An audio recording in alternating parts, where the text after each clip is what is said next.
been so excited about getting my new bird that I started cleaning up the room and make space for the new cage. I'm not sure yet how big the cage is gonna be, but I just made enough room for maybe something that's about Milo's size. Okay, so for those that are new to my channel, my birds have their own room, as you can see.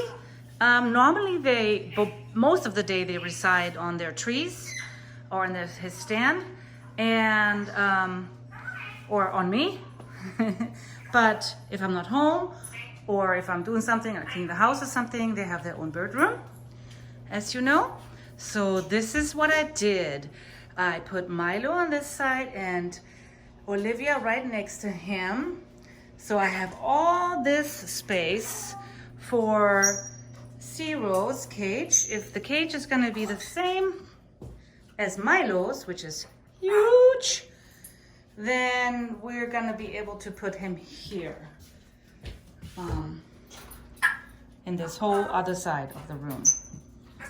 Hope you guys can see that. Maybe if I tilt, let's see. Opa, other way. Opa, okay.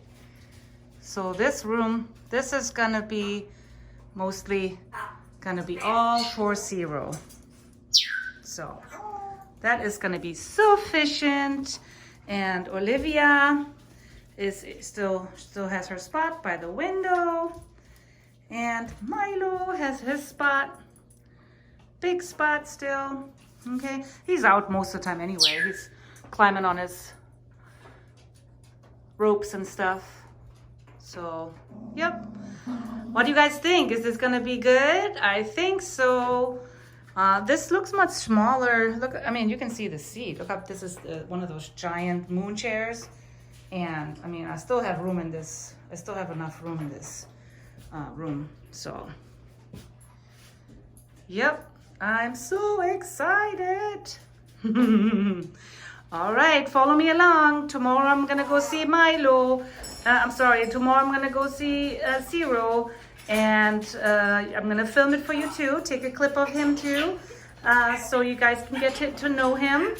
And I'm gonna start talking to him a little more than I normally do. And then next week I get to take him home. So, all right, guys, you can come out now. You wanna come out? Yeah?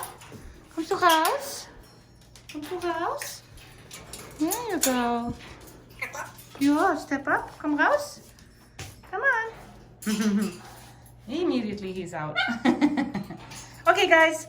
I'll see you in tomorrow's video. Bye.